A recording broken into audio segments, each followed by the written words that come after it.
Ladies and gentlemen, boys and girls, please adjust your volume to its maximum capacity and prepare for some great times. Welcome to the Blowed Out Podcast. What is up, my punchy parishioners? Welcome to the show. Welcome to December. Oy, Lord. Is it really? Is that true? Can that possibly be true? Apparently it is.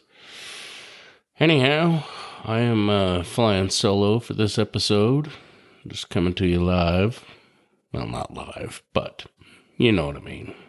I hope everyone's month is going well so far. Everybody's getting ready for the Santa Bunny, the Easter Jesus, however you choose to look at it. I hope you're all getting ready for that day, rapidly approaching.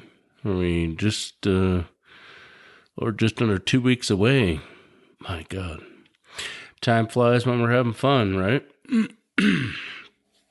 So, one of the things I wanted to address, and this is more for my local listeners, but anyone who's not local should get a genuine kick out of this. Recently, in our news, our local news, a bunch of people are complaining more than usual, I should say, but genuinely like trying to petition Hill Air Force Base, which is just a stone's throw away here in Ogden, Utah, about their noise level and the jets, and can they please just stop making so much noise?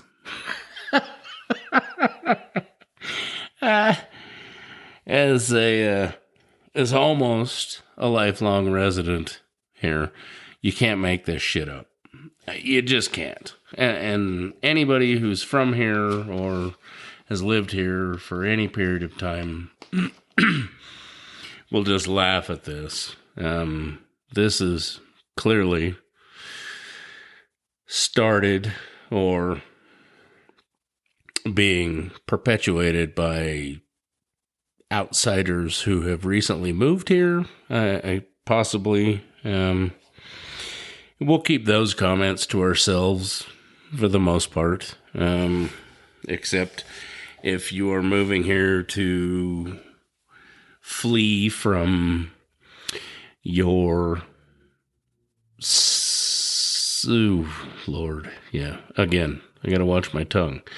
But if you have moved here recently from, California, to get away from that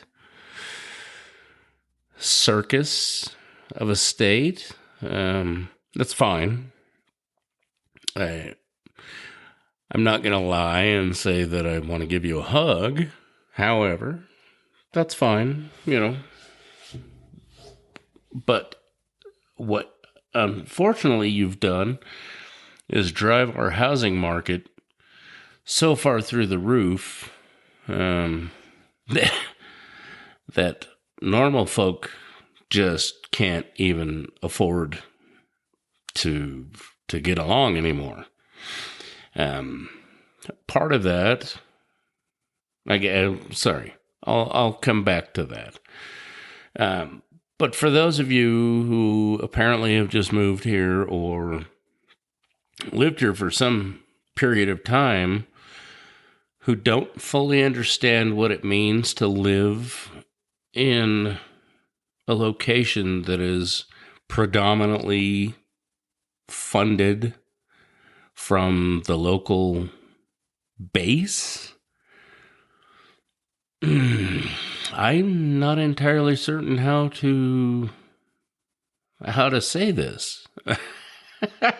But if you move somewhere that's, again, predominantly funded by a base, whether it be an Air Force base or an Army base or a Marine base or a joint base, you kind of should have known that was going to be a thing when you moved here.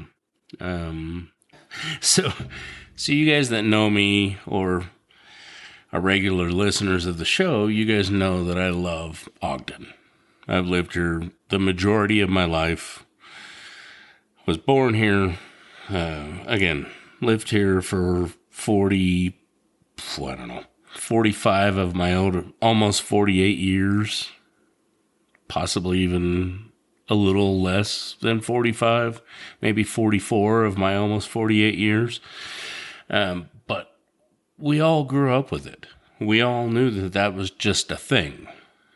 So for a quick history lesson, and this is I honestly didn't know some of this personally. So some of these numbers were actually kind of almost a shock to me. Not a shock necessarily, but it are things, fun facts that I couldn't have rattled off until I went down this little bit of a rabbit hole.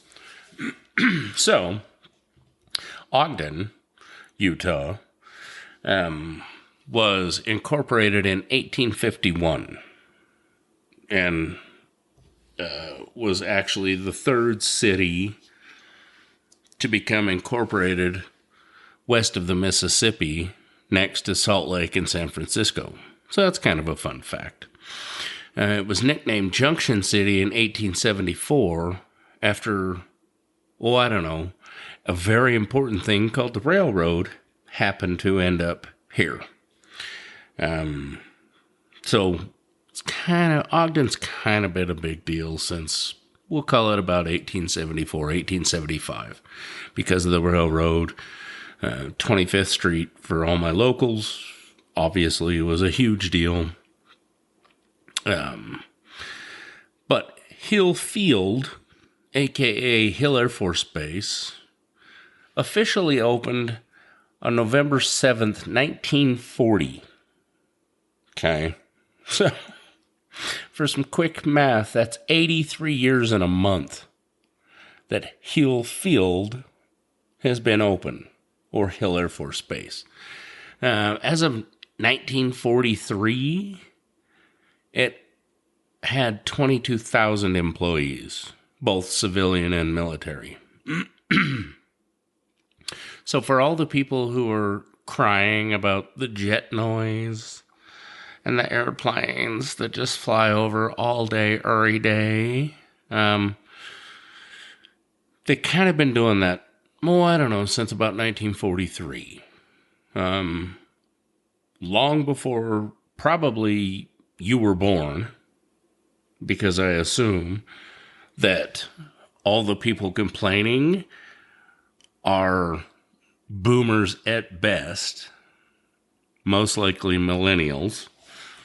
And that's not saying anything wrong, but chances are, they're either younger folk that have just recently moved here.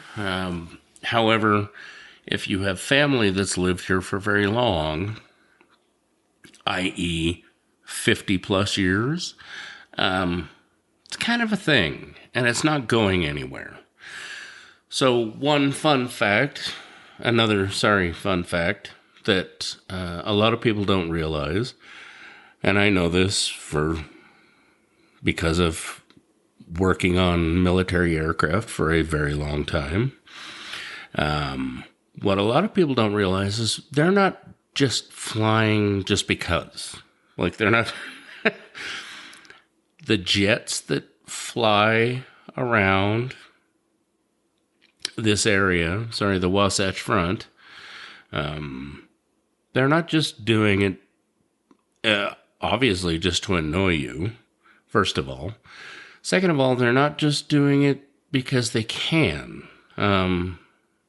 They're doing it because they have to, first of all, contrary to what might be some beliefs. Pilots, both military and civilian, commercial, are required to have X amount of flight hours per month to maintain their certifications. So a lot of the planes that we have flying up and down the Wasatch Front here are doing so that the pilots can maintain certain certifications. There's IFR, which is instrument flight rating. There's VFR, which is visual flight rating. And then they have time that is required of them to fly to the range, which is out by Wendover, Utah. It's a well-known fact. I'm not spitting any top secret knowledge here. They have to go out there and prove that they are proficient in shooting things. So they have to take off from Hill Air Force Base and or Nellis Air Force Base and Mountain Home. There are a lot of bases that utilize the Utah Test and Training Range that is out by the Salt Flats, out by Wendover, Utah. And they all come here from all over the world, believe it or not, to utilize that test and training range to maintain certifications and proficiency in shooting things and flying these $135 million aircraft that we ask them to fly to help protect our right to do things, I don't know, such as this podcast, and or bitch about jet noise. And again, they've only been doing it, granted it wasn't always jets, but they've only been doing it, I don't know, for about 80 years locally. That's just here. But just because y'all can't handle some jet noise or it shakes your house because you didn't do any research into where you purchased a home and you happen to be right off of, I don't know, say the south end of the runway in Layton,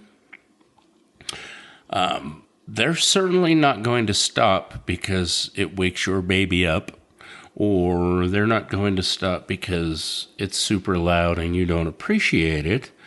They can't stop, and the fact that this story locally has gained any traction just will never cease to blow my mind. The fact that the local news outlets are even running this story tells me that they're simply just bored, which I understand. I'm bored of politics as well. But the fact that they think that a petition or, I don't know, like get Gephardt or, I don't know, calling someone is going to somehow have an effect on this, again, just blows my mind. Folks, what do you really think is going to happen? You just suck it up. And if your little spoons rattle off the wall, then maybe look into a different setup or moving away from the end of the runway. I don't know what else there is to say. Honestly, the rest of us are just used to it, and it's likely, I won't say never. Never's a long time. However, it is very unlikely to ever go anywhere in the future, or at least the near future, as any of us could call it. It's just not going to. As long as that base supports our fighters, our Air Force, and your freedom to piss and moan about it, they're not going anywhere. Sorry, kids. They're just not. Now, in all fairness, one has to wonder, what is it that would draw these folks or these outsiders to little Podunk, Utah? Or Podunk, Wasatch Front. And granted, it's not Podunk anymore. In the grand scheme of things, do we compare to, I don't know, Atlanta, Dallas, New York, Chicago, LA? No, of course not. But that's the way we like it. And when apparently 101,000 is now considered the median income to be called or to be considered average middle class. Yeah, I'm sure that this area is appealing, on top of the fact that we have a bunch of fantastic ski resorts, pretty bang up snow years typically, not always, but typically.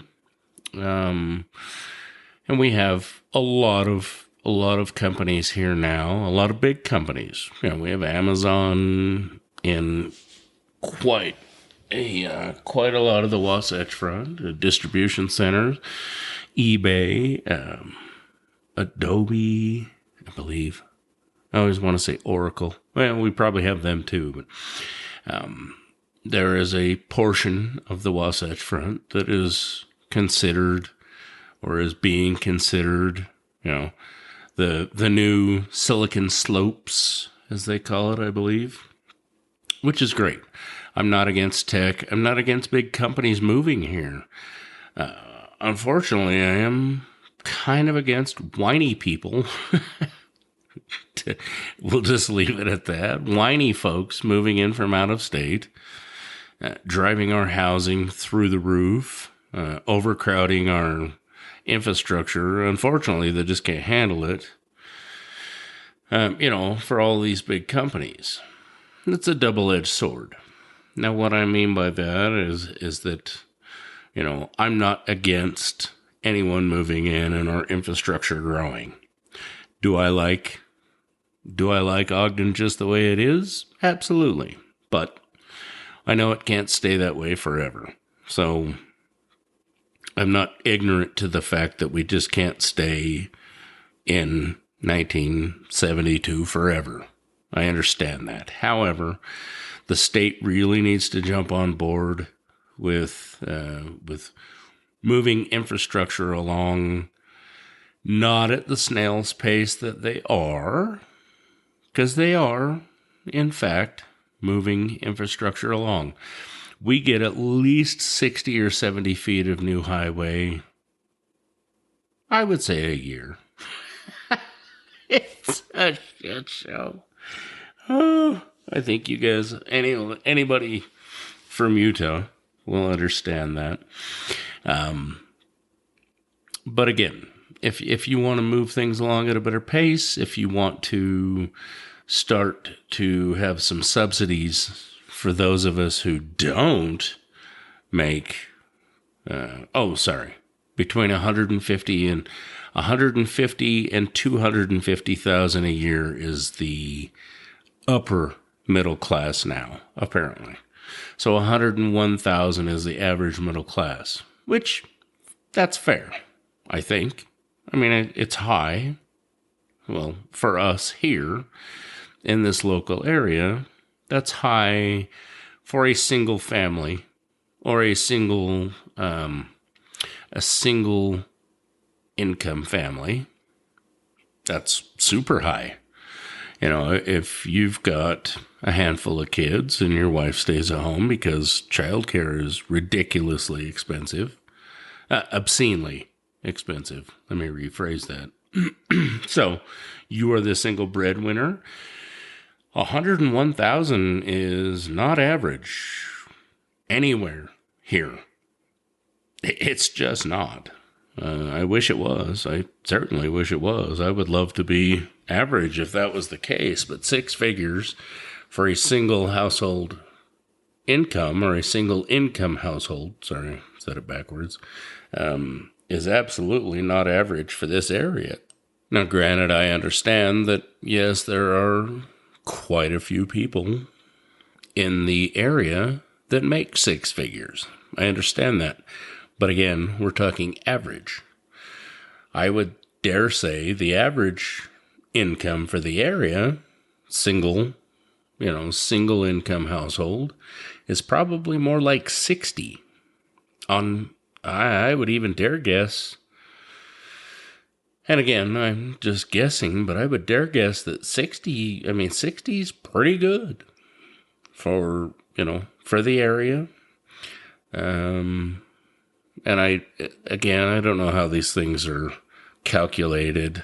I don't pretend to be smart by any means, but I would say that, you would have to average that between degree holding individuals and non-degree holding individuals. And I would say non-degree holding individuals, 60K is a pretty damn good day at work. Again, around here at least, So if you were one of the lucky ones who mom and dad were both in that situation, then 120K, okay, that's an average household.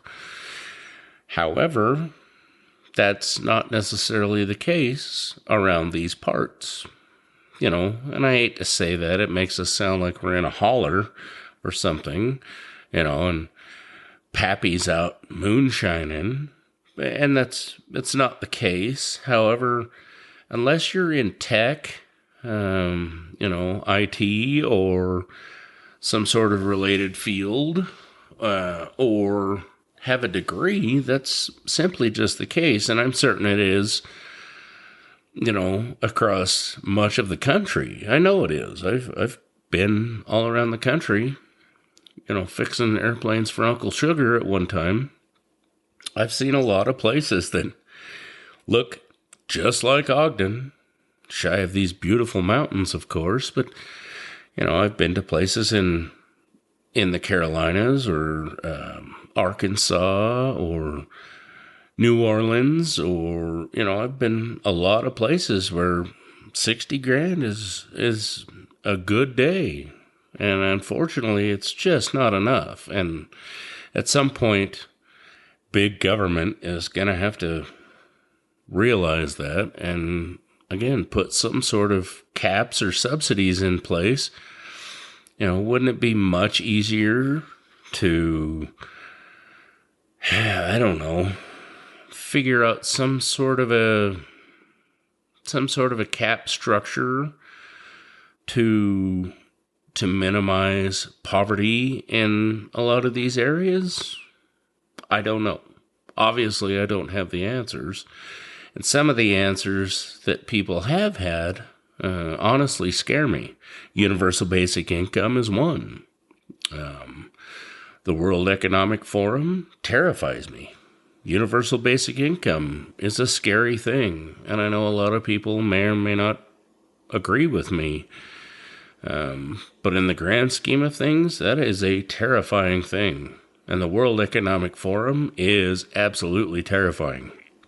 I'm sure I've mentioned it before, and if I haven't, or you haven't happened to do a quick Google search, I implore you to. It is terrifying, guys. Now, granted, I may have mentioned this before. I'm certain I have, so like usual, sorry if I have. But the World Economic Forum is one scary entity that would like everyone to not even own a car by 2050. The last time I looked at the website, now granted it's been a minute, but I'd be willing to bet that they haven't changed their ideology yet. By 2050, they want one car per 1,000 humans by 2050, which translates to these stupid 15-minute cities. Now, okay, they have their place. I don't disagree. But does the entire globe need to be that? No. Now, if you like, one of these work here, live here, play here places, which we have them popping up around here now also. If that's your bag, cool. I get it. I understand it, but it just doesn't translate to the the rest of the world. It just doesn't. And maybe I'm wrong on this. And please call me out if I am. I'm certain that someone may, or at some point maybe I will be enlightened as to how this is the way of the future. However, if we're going to embrace that, much like we thought that we were going to embrace electric cars. Okay, electric cars also have their place, right? If you can afford, well, I don't know. I'm kind of naive to this, so let's call it $80,000 for a Tesla. And you are doing it because you somehow think that this is going to save the planet. I hate to break it to you, but you're wrong. You're just wrong. Feel free to do the math and the actual research behind what goes into building one of the electric cars. Because currently, at least to my, dumb hillbilly-ish, I'm a redneck for the record, but at least to my current redneck knowledge, they're way worse for the planet than fossil fuels. Yes, I understand that fossil fuels aren't going to last forever. But I also, luckily, am just smart enough to understand that cobalt and lithium mining are very, very bad for all of those involved, including the planet. I'm also aware that it takes, I will dare say, a lot of energy to charge your electric car.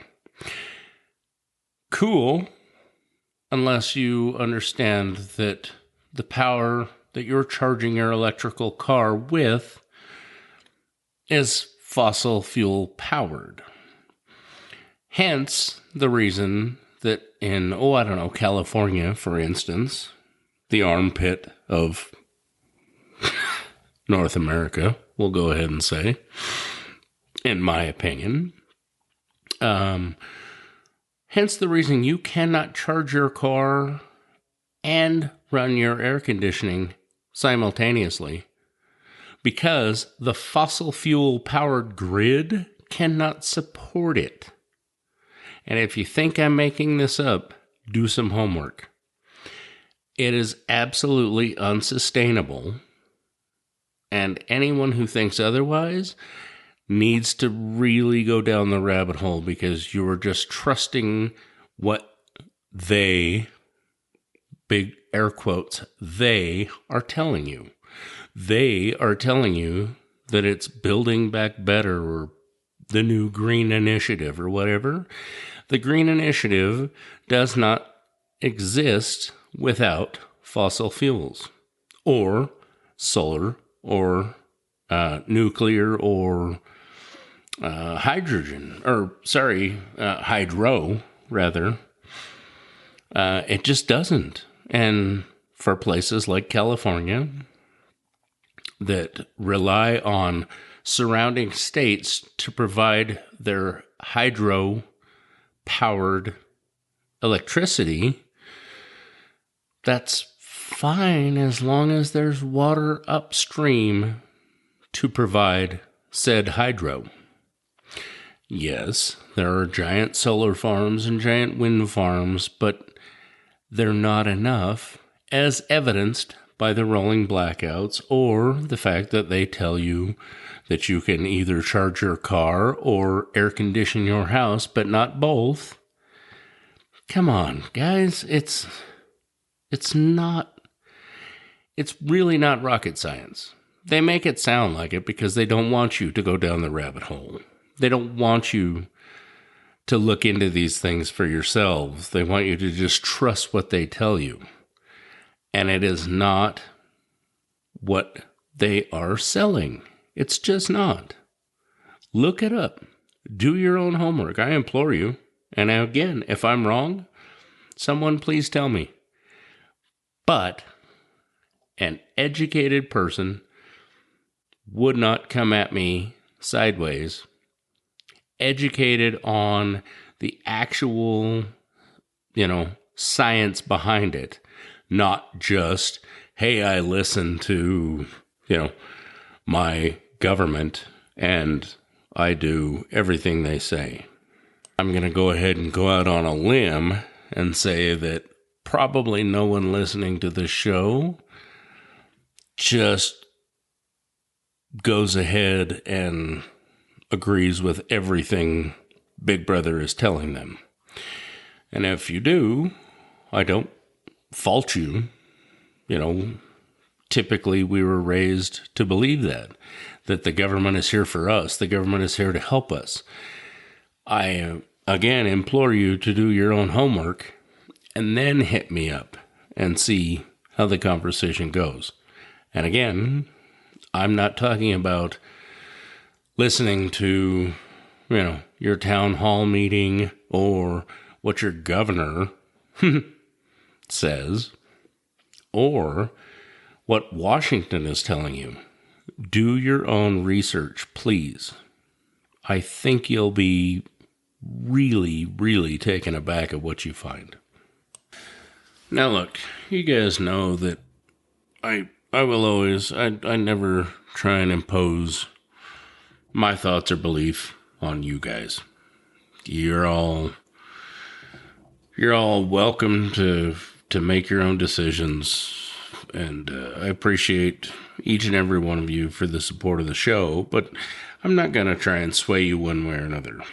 However, that being said, I was going to try and steer clear of any of the, the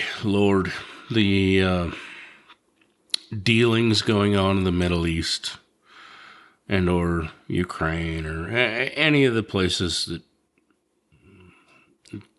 for the most part, don't pertain to us. And I say that, generally. I say that because we have way too many things of our own to worry about. We have way too many people, our own people, to worry about at home. Dealings at home. And I've said it before and I'll say it again. I will always say this. Excuse me. I will always maintain that we need to worry way more about ourselves and our people here that are suffering and everything else. And you guys know me. I'm not trying to be an ass and say that no one else matters. You know that. However, we oftentimes go sticking our nose where we don't need to or where we can't afford to. And that's generally my thought on the whole thing. Again, we have a lot of problems of our own to deal with. And I wasn't going to bring this up until I just read a headline about 2 girls that have been arrested for brutally beating a Jewish woman last week in North London.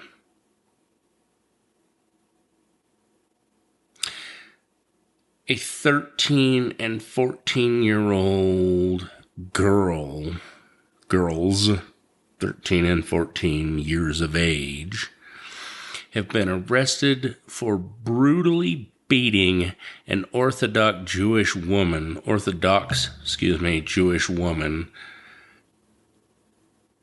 What the actual fuck? And I realize that not all of you guys appreciate when I blatantly drop an F-bomb like that. What? Why in God's name are teenagers not only doing anything towards Jewish heritage folks or practitioners of the Jewish faith, but brutally beating? What? And this is 13 and 14. I have a 13-year-old daughter who is going to be 14 before the end of the year. And not only would she never even think about doing such a horrific thing, but the one getting brutally beaten would be her if I caught wind of it.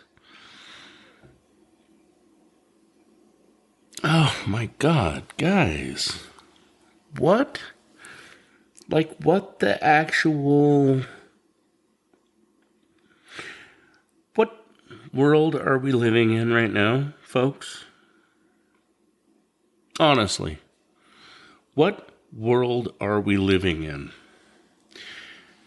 Now, you guys, I'm certain that most of you know I'm not a religious man, per se.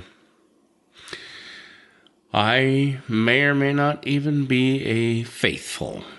Well, faith is defined by religion.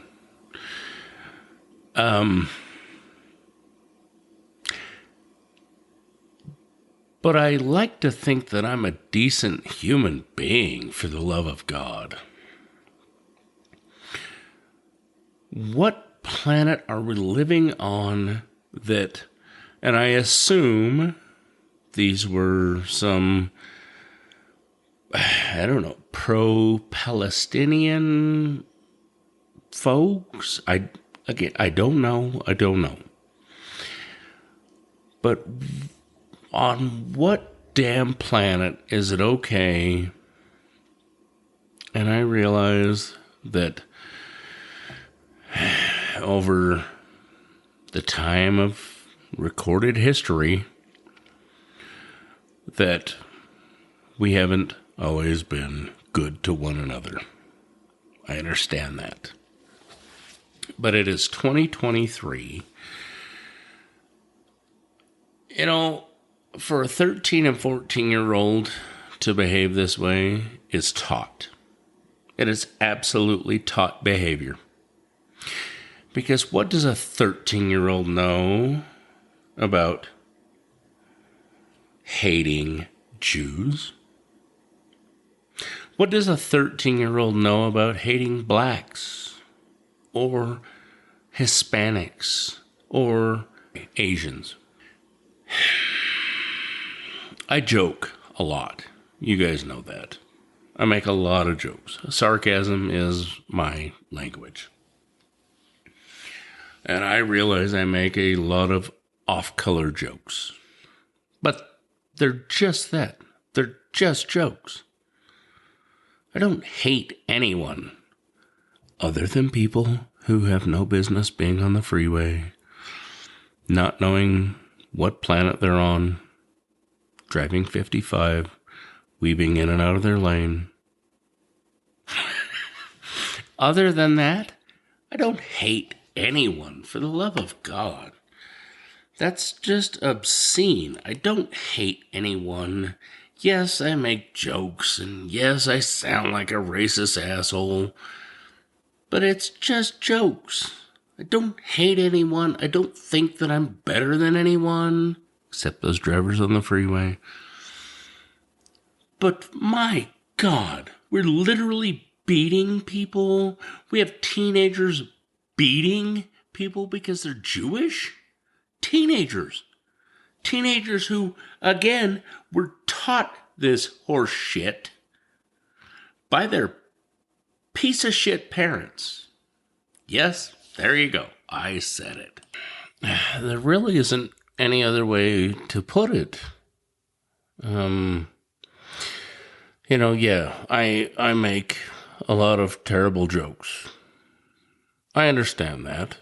And of course, I think I'm way funnier than I actually am. Hopefully, there's at least a few of you out there that may agree that I'm at least a little funny. However, my teenagers know that this is not an okay behavior. It's not okay to hate anyone. And it certainly wouldn't be okay to beat someone down for the love of God based on their religious beliefs. My kids call me out on it now if I make an off-color joke, even about the people on the freeway, who they know is as close to hating someone as I get. Regardless of who's driving that car, it's situational. But again, they know that this is simply not okay. And if they behave this way, they would suffer the wrath of my fat ass. It's just not okay. And I'm certain I don't have to tell you guys this, that especially this time of year, but not limited to, why in God's name are we treating people this way? You know, I will go ahead and say that I have been a Debbie Downer for the last, more weeks than I care to count. And that's what it is, and it's on me, and it's situational. But that does not give me a reason to treat anyone like dog shit. And I don't think that I have. I genuinely am trying not to, regardless of whether or not I feel the Christmas spirit or Jesus bunny spirit or whatever you want to call it. And, but it's just, I don't understand how anyone thinks that this behavior is okay. In the current climate of the world, of all people, I think that we need to remember that we're all human and we're all on this rock together. And regardless of what you believe, or regardless of whether or not you think your neighbor is a foot over your property line, that doesn't give you a clear-cut reason to attack that person. Now, do I think that the things going on in the Ukraine or Israel or Hamas or Syria, I can't speak of those things. Do I think they're right? No. Do I think they're wrong? No. I'm not at liberty to say because I'm not there. It's not me. I genuinely try to worry about those much closer to home. And I understand that in the world stage, or on the world stage rather, that we as the United States have to at least have a say in the game. But I personally, and I'm certain that most of you would agree with this, believe that we need to worry about our people close to home. Our homeless folks, our veterans, our homeless veterans, those of us who are not doing well this season, much like probably a lot of other seasons. But I personally, again, I think that we need to concentrate more on that than the world stage. And we need to take care of, very importantly, the people who took care of us at some point in their lives and who put their lives on the line. It's not okay to just ignore the people here at home so we look good on the world stage. But not everyone agrees with that. But more importantly, this horseshit with these teenagers, this simply cannot stand. It cannot. And I would feel the same regardless of where they were or who they attacked. That's just the gist of it.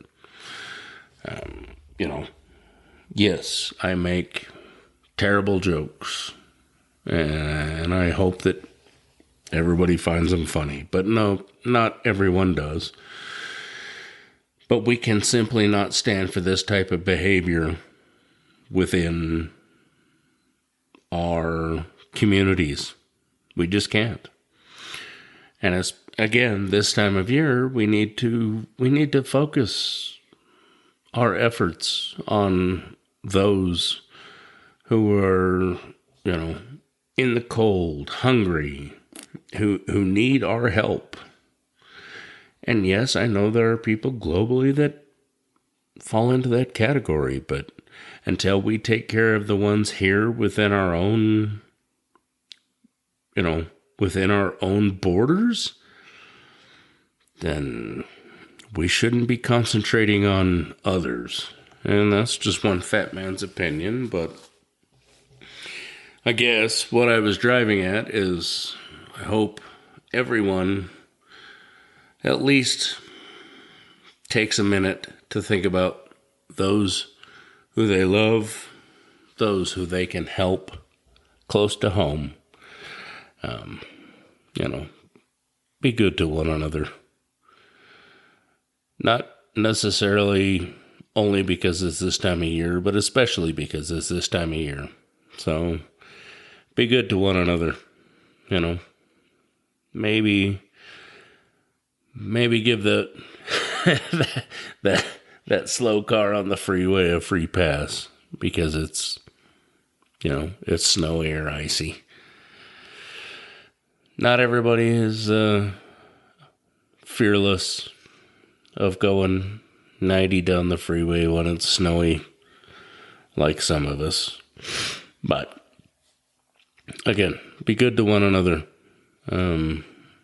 Remember to tell your loved ones that you love them. Tomorrow is never promised. Just do some good in the world.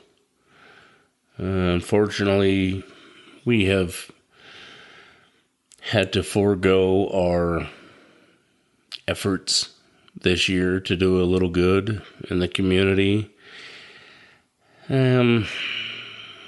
Just situationally, it's gotten a little beyond our control this year, and that sucks. I wish that I could help everyone. But we are working on coming back strong next year with a better plan. Again, it's just situational. It's not that we don't want to, or that we don't want to try. Just situationally, it's not going to work out this year. So unfortunately, we're not going to be able to make the big effort that we normally do. But I implore you to, just give somebody a damn hug. Tell them you care. You don't have to give them money or food or whatever. I mean, obviously, that's, clearly a good thing to do, but a lot of people just want to know that somebody cares, and it's a good time to do it. So without getting any sappier, I'm gonna go ahead and wrap it up for this episode, guys. I hope everyone's doing well. Love one another. Whew, Lord, sorry. Start choking there for a second. Remember to be good to each other. Be safe out there running around while you're shopping. And again, if you'd like to sponsor the show or advertise your business on the show, hit us up at blowedoutpodcast@gmail.com. Blowed Podcast on Facebook, Instagrams, X, wherever. Let us know if we can help you out. Okay, guys. Talk to you soon. Cheers.